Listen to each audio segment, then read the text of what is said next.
हम सब जानते हैं, जब हम पढ़ने बैठते हैं, स्टडीज करते हैं, एग्जाम पास होता है और पढ़ना हमारी प्रवृत्ति होती है, तब नींद से हम जूझ रहे होते हैं। हमें बहुत ज्यादा नींद आ रही होती है। तो क्या कोई ऐसा उपाय है जिसके चलते हम नींद से बच सकें? हमारे पास दो ही चॉइस होती है। एक चॉइस होती है कि नींद आने पर हम सो जाएं, पर कितना सोएं? हम जब सोकर उठते हैं, फिर पढ़ने बैठते हैं, फिर नींद आने लगती है। यदि 8 घंटे सोने के अलावा आप एक्स्ट्रा सोते हैं, then you are sleeping over time. तब आप अपना समय खराब कर रहे हैं। वैसी कंडीशन में हमको जानना होगा कि कैसे हम नींद को दूर कर सकते हैं अपने एग्जाम के समय। पहला उपाय है, आपके स्टडी रूम में प्रॉपर लाइटिंग होना चाहिए। कई लोग पढ़ते समय केवल टेबल लैंप के नीचे पढ़ते हैं। वे अपने कमरे की लाइट को ऑफ कर देते हैं। वैसी कंडीशन में कमरे का एनवायरनमेंट नींद के लिए सूटेबल रहता है और ब्रेन उस इंफॉर्मेशन को प्रोसेस कर लेता है। इसलिए अपने स्टडी रूम को प्रॉपर लाइटेड रखें। दूसरी बड़ी गलती है, जब हम बेड पर बैठकर पढ़ते हैं, वैसे में ब्रेन स्लीप को प्रमोट करता है। तो बेहतर उपाय ये है कि आप टेबल चेयर पर बैठकर पढ़िए। इसके अलावा जब आप पढ़ने बैठते हैं तो उसके ठीक पहले आप हेवी मील्स ना लें। आप स्मॉल फ्रीक्वेंट मील्स को लें। हेवी मील्स को लेने पर मोस्ट ब्लड सर्कुलेशन इंटेस्टाइन की ओर होने लगता है, जिससे ब्रेन को ब्लड सप्लाई कंपैरेटिवली कम हो जाती है, जिसके चलते ब्रेन नींद को प्रमोट करता है। इसलिए आपने देखा होगा, हेवी मील लेने के बाद लोग सो जाते हैं। ऐसा कहा जाता है, यदि आपको देर तक जगना हो तो आपको प्रॉपर वाटर इंटेक रखना चाहिए।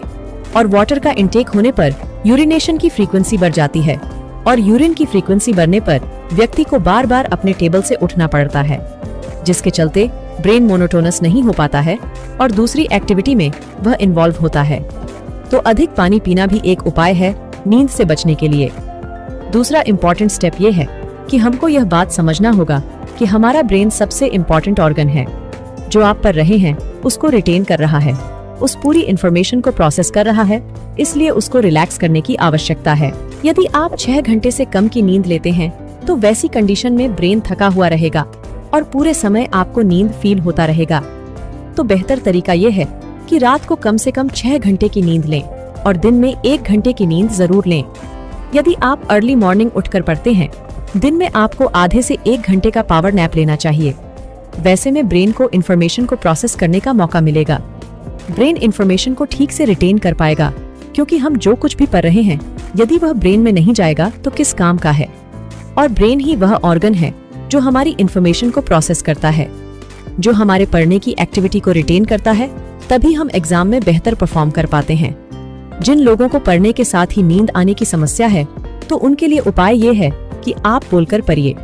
जब आप बोलकर पढ़ते हैं तो आपका ब्रेन मोर अलर्ट होता है। साइंटिफिक स्टडीज बताती हैं कि टफ सब्जेक्ट को आपको अर्ली मॉर्निंग पढ़ना चाहिए, जबकि कंपैरेटिवली इजी सब्जेक्ट को आपको इवनिंग में पढ़ना चाहिए या नाइट पर पढ़ना चाहिए, क्योंकि ब्रेन वैसे में इंफॉर्मेशन को ठीक से प्रोसेस कर पाता है। स्टडी के दौरान नींद से बचने के लिए एक बात का और ध्यान रखें कि आप मोनोटोनस स्टडी न करें। जब आप पढ़ने बैठते हैं तो आप सब्जेक्ट को भी चेंज करते रहें। इसके अलावा पढ़ने के बाद थोड़ा सा लिखकर देखिए, थोड़ा सा बोलकर देखिए। आप अपने ब्रेन की एक्टिविटी को चेंज करते रहेंगे, आपको नींद नहीं आएगी। याद रखिएगा कि आपका अलर्ट होकर पढ़ना जरूरी है, बजाय केवल बुक लेकर बैठने की। क्यों एक्सरसाइज को स्ट्रेस बस्टर कहा जाता है?